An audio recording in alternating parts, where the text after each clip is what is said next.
कितने भी बुरे कर्म क्यों ना हों, आपको कभी भुगतने नहीं पड़ेंगे। इसका मैं आज आपको एक सिंपल सा सॉल्यूशन देने जा रही हूँ। अगर आपको इस बात को जानना है तो वीडियो को अंत तक पूरा देखें बिना रुके, और चैनल को सब्सक्राइब भी कर दीजिए ताकि आपको ऐसी ही न्यू वीडियोज़ मिलती रहेगी। और अगर वीडियो अच्छा लगे तो वीडियो पूरा होने के बाद वीडियो को लाइक भी ज़रूर करके जाइए। तो चलिए आगे बढ़ते हैं वीडियो में। तो दोस्तों, मैं आपको आज अच्छे कर्म और बुरे कर्म इसके बारे में बताना चाह रही हूँ, क्योंकि भगवत गीता में बहुत कर्मों के ऊपर ही बोला गया है। हर एक बात में कर्म कर्म कर्म कर्म कितने इम्पोर्टेंट है यही बोला गया है।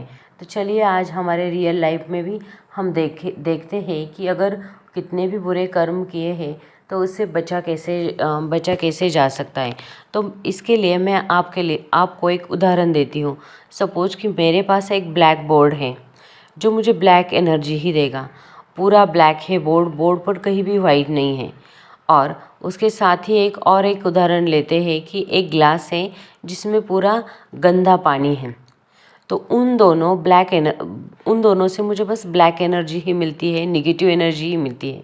मुझे उस निगेटिव एनर्जी को पॉजिटिव एनर्जी में कन्वर्ट करना है।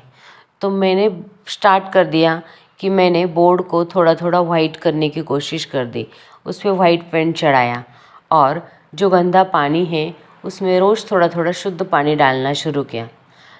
और बोर्ड को भी 1 लेयर हो गया, 2 लेयर हो गए, 3 लेयर हो गए, क्योंकि ब्लैक कलर बहुत गहरा होता है ना, तो वो उसको वाइट करने में तो टाइम लगेगा ही।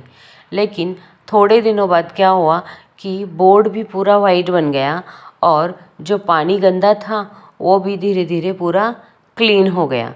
मतलब कि दोनों की भी गंदगी हट गई और दोनों से भी जहाँ से मुझे निगेटिव एनर्जी मिल रही थी वो सब अब पॉजिटिव एनर्जी में कन्वर्ट हो गई। दोनों भी जल भी अच्छा बन गया और बोर्ड भी वाइट बन गया। तो दोनों से भी मुझे अच्छी एनर्जी मिल रही, दोनों भी वाइट हो गए। अब दोनों से भी मुझे पॉजिटिव एनर्जी मिल रही है। तो ऐसा ही होता है हमारे रियल लाइफ में भी। अगर आप कुछ भी बुरे कर्म करते हैं तो उसके साथ साथ आप अच्छे कर्म भी किया करो, और अच्छे कर्म इतने करो कि जो बुरे कर्मों से ज़्यादा हों। तो आपने जो बुरे कर्म किए हैं तो उसको आप काट सकते हैं और धीरे धीरे आपके जो बुरे कर्म हैं वो मिट सकते हैं। यही एक रास्ता है कि आप पॉजिटिव एनर्जी और अच्छे कर्म करने का आपके पास मौका है। बुरे से बुरा कर्म का कोई भी आपके सामने अभी रिजल्ट नहीं आ रहा है तो अभी अपने अच्छे कर्म करो, क्योंकि आपके अच्छे कर्मों का जब पल्ला भारी होना है तो बुरे कर्म का जो इफ़ेक्ट होगा वह कम हो जाएगा। देखिए, बुरे कर्म का कुछ ना कुछ इफ़ेक्ट ज़रूर मिलेगा, लेकिन वो इतना कम हो के मिलेगा कि हमें पता भी नहीं चलेगा। मक्खन में से बाल की तरह वो चीज़ निकल जाएगी। ऐसे ही ब्लैक वाला पानी मैंने जो एग्ज़ाम्पल लिया था ताकि आपको आसानी से समझ में आ जाए, आप डालते चले गए। एक दिन वो पानी ओवरफ्लो हो जाएगा। बहते एक दिन वो काला रंग पूरा निकल जाएगा और आपको मिलेगा एक गिलास शुद्ध पानी। पानी पीने वाला पानी अब आप समझ रहे हैं, इसीलिए अपना बेस्ट ज़रूर दीजिए। यह सोचे बिना कि बेस्ट नहीं हो रहा है, अभी अच्छा नहीं हो रहा है, मैंने अपना बेस्ट दिया, मैंने बहुत अच्छा किया, अरे अच्छा करके मुझे क्या मिलना, यह सोचे बिना ठीक है, कुछ नहीं, कोई बात नहीं, अभी नहीं मिलाना, हो सकता है कि उस लेवल की लेयरिंग ना कर पाई हूँ। अभी मैं जो हो सकता है उस लेवल का उस ग्लास में पानी डाल पा रही हूँ। कोई बात नहीं, मैं फिर भी अपना बेस्ट दूंगी। चीज़ें अभी ठीक नहीं हो रही हैं, कोई बात नहीं, मैं फिर अपना बेस्ट दूंगी। अपने कर्म बेस्ट रखिए। अपने कर्म जितने बेस्ट रखोगे उतनी ही आपको खुशी और मिलती जाएगी, क्योंकि जब आप खुश रहते हो तो अपना अच्छा कर्म करते हो ना कि आप एक तो रो करके अच्छा कर्म करते हो तो उसके अंदर एक तड़प की भावना आ जाती है, आपके रोने की भावना आ जाती है, आपके लौ की भावना आ जाती है, क्योंकि आप वो कर्म ही रोके कर रहे हों। भले ही आप फिर कितना भी अच्छा कर रहे हों, हंस के खुश हो के बिना त्याग की भावना के अपना बेस्ट दो, अपना बेस्ट कर्म करो और उन कर्मों के इफ़ेक्ट को आप खुद ब खुद ही कम होता चला जाएगा। आपको सिर्फ़ और सिर्फ अपने बेस्ट कर्मों के रिज़ल्ट मिलेंगे। आपका जो बैड कर्मा है, जो भी बुरा कर्मा है, उसका इफ़ेक्ट ख़त्म होता जाएगा, पर वह मक्खन में से बाल की तरह निकल जाएगा, पता भी नहीं चलेगा। वह अभी भी मक्खन में बाल की तरह है, लेकिन वह तो मक्खन है ना, वह हमारा जमा हुआ मक्खन है। और कहीं ना कहीं हमारी ईगो ने, हमारी सोच ने, हमारे विचारों ने, आसपास के माहौल में कुछ लोगों ने गलत कर दिया है। उसको ना पूरा टाइट करके दिया है, जैसे कि वह मक्खन फ्रीजर में रखा है और अब उसमें बाल घुसा हुआ है, तो वह निकालना कितना डिफ़िकल्ट है।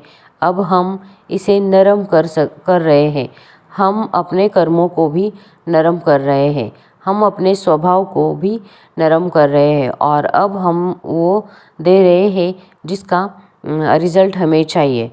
तो आपके बुरे से बुरे कर्मों का भी इफ़ेक्ट हम कम कर देंगे। जब आप अपना बेस्ट दे रहे हो, जब आप अपना बेस्ट कर्म कर रहे हो, बहुत सारे लोग अभी भी यह सोच रहे हैं कि अरे वह तो बुरा करता है, उसके साथ तो इतना अच्छा हो गया, वो लोगों को तो इतना अच्छा करता है, फिर भी उसके साथ बुरा हो रहा है, अच्छा हो रहा है। यह सोचो कि ठीक है कि यार उन्होंने कुछ तो अच्छा किया है ना, होगा ना, कोई बात नहीं। अगर ऐसे ही हो रहा है तो मैं अब अच्छा करना शुरू करती हूँ और फिर आपको मिलेगा रिज़ल्ट, और जो रिज़ल्ट मिलेगा वह आपको खुद को हैरान कर देगा। तो बुरे कर्मों का इफ़ेक्ट आप इस तरीके से बहुत आसानी से ख़त्म कर सकते हैं। कर्म करते रहो, उसके फल के बारे में मत सोचो और मक्खन में जो बाल की तरह है, उसको निकाला हुआ भी आप देख सकते हैं। ख्याल रखिए, अब आपके जो भी कर्म करने हैं अच्छे ही करने हैं, बुरे कर्म करने ही नहीं हैं, ताकि आपकी ज़िंदगी में अच्छे से सुधार आ सके। भगवद गीता में पूरे कर्म के बारे में ही बताया गया है। भगवद गीता एक आध्यात्मिक और ज्ञान का खजाना है जो हमें जीवन के उद्देश्य और अर्थ को समझाने में मदद करता है। इस ग्रंथ में भगवान कृष्ण ने अर्जुन को कर्म योग के बारे में बताया है, जो आत्म परीक्षण और निष्काम कर्म का मार्ग है।